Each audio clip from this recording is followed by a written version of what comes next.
Thank you very much for tuning in to me today, a couple of days after Christmas.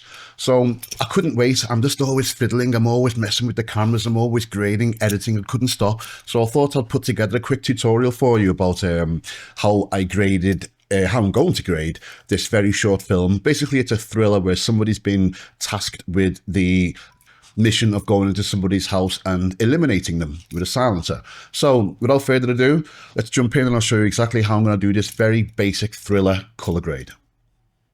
Okay, so for this grade, I'm going to go for a bleached bypass kind of look to it because for me in my head, that's synonymous with thriller, dark kind of grading. So first thing I'm going to do is I'm going to shift the color space into DaVinci wide gamut. Now remember last time when I told you that the most important thing to do as a colorist is to find out exactly what camera did the footage. In this case it was a Blackmagic Pocket 4K. Wanted it to be the 6, but we needed the extra width with the speed booster and the 6 doesn't take them. So let's go ahead and change this to Blackmagic. Okay, so 4K, we know that it's wide gamut 4 and 5, film gen 5, and we're going to convert it to our beloved DaVinci wide gamut and intermediate. Okay, let me go ahead and label this for you. Color space transform. Okay, so the next node that we're going to create is exactly the same one, but with this one, we're going to convert it from DaVinci wide gamut to Rec 709. So it depends on what color space that you want the film to be output to. In my case, it's Rec 709. So I'm just going to simply go ahead, keep my finger on Alt and drag it over here, which effectively copies the effect, highlight it, swap, and then change to Rec 709. So in a nutshell, what that's doing is changing from Blackmagic log into DaVinci wide gamut and then DaVinci wide gamut into Rec 709. Now your whole grading process, remember, has to happen in a sandwich between these two nodes. That way, everything that you do in between, the color space is DaVinci wide gamut, so you have the maximum colors, the maximum dynamic range, and less likelihood to clip.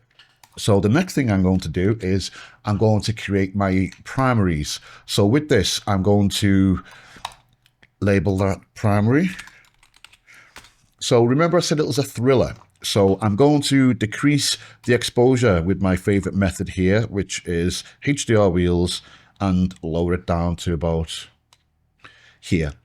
Okay, so it's kind of a dark kitchen. It's a dark scene. There's a murder about to happen. Need I say any more? Okay, so I'm going to bring it down to about here for now. Obviously, we can come back to these nodes and change them later on. So the next thing we're going to do here is we're going to go for that bleached bypass effect. Now, there are a couple of ways that you can do this. If you want me to make tutorials about all the other ways, easy ways in this as well, how to achieve the bleached bypass look, then give me a holler, tell me in the comments, and I'll be more than happy to do it. But for this one, I'm going to use my original method that I learned in the first place. So it involves me creating a node and keeping my finger on Alt and pressing L for layer. To make this work, it has to be a layer node, not a parallel. So on the mixer, this here, I'll right click and go to composite mode and I'll switch this to soft light. You can switch it to overlay as well, but overlay gives you kind of an a more heavier effect. So I don't need that at the moment. So I'll just go for soft light. Okay, so to make the bleach bypass look, what you have to do is the first one, the top one, you have to completely desaturate. I could do that with very basic means here and just desaturate. Notice how it's very dull, it's almost black and whitish, but then the consequence of that is that it is kind of dark. You see what it's done to the actual footage? So I'm going to compensate for that with this bottom node here, and I'm going to add a bit of gamma, just to bring up the shadows so we can see a bit more detail in the shadows. Okay, maybe about there, that's about fine.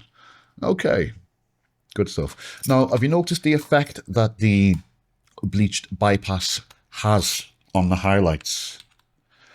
The highlights are now more silver, they're more pushed, they're more aggressive. You know, if you look at the scopes here, you can see that.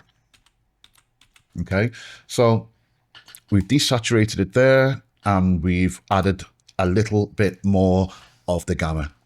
So I'm noticing that it's a little bit more washed out than I would like. I do want it to be a little bit more colourful. So to compensate for the bleach bypass and the lack of saturation, I'm going to add that into the bottom node. I'm going to go and do it exactly how I took it out in the first place, but on this node. So I'll just slightly increase. There we go. So we bring some life back into that. It's like an overall saturation with everything. So I'm happy with that. Okay. I've noticed also that in my primaries, I also use this to add sharpness. So I've noticed that I haven't quite achieved critical focus here. So I'm going to try and compensate for that a little bit by adding a little bit mid-tone detail, a bit more than what I usually add. So I usually add 10. So today I'm going to put 20, and I'm going to add some regular good old-fashioned sharpness. Instead of 0.49, I'm going to put about 0.48. Okay, that hasn't destroyed things. That's fine. Great. Okay. So that's what we've done here. So if I just changed the node label of that from primaries and sharp. Okay, so the next node, it's a little bit crispy here on the right hand side. You see this white here, you can see on the scopes here, it's sticking out quite a bit. And the light that's over here on that side, it's kind of infecting the wall as well, and it's kind of distracting to the eye. So what I'm going to go ahead do here is I'm going to use the gradient mask to affect the light. So if I label this and call it relight, okay, and I pick the windows here, the gradient is the bottom one. So what that does is it gives you this here. So you can use this arrow, you can shift it around. So whatever filter or effect that you apply happens mostly where it's green and then slowly fades out down this line. So it can go from right to left, from up or down. So in this case, I want it to be over here because I want it to affect the light that's happening from this side. So I'm going to go ahead and just lower the gain by a certain amount. Let's say, for example, this much here. Okay, so if I take this now and drag it, you can see how the gradient is affecting the image. Okay, so I'm going to go across just to infect the face. There we go. And then I'm going to go back to the gain and I'm going to turn it up until I'm happy. Okay, I'm pretty happy there. If you watch the scopes, see this huge dot here, which signifies this part of the door. If I turn this off, it's right up there. It's right back down again.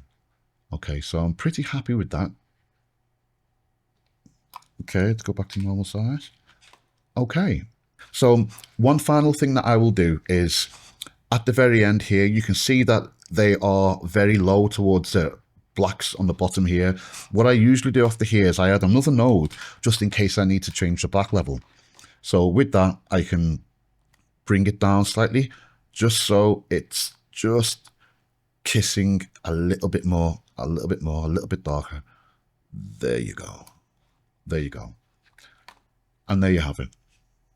Okay, so thank you very much for tuning in for this quick, very simple, easy grade, thriller kind of grade, introducing to you my method of bleach bypass. If you've got another method, if you want me to make a tutorial, get it down in the comments and I'll be more than happy to respond and make any tutorials that you want. I hope you enjoyed it and I'll see you soon. Goodbye.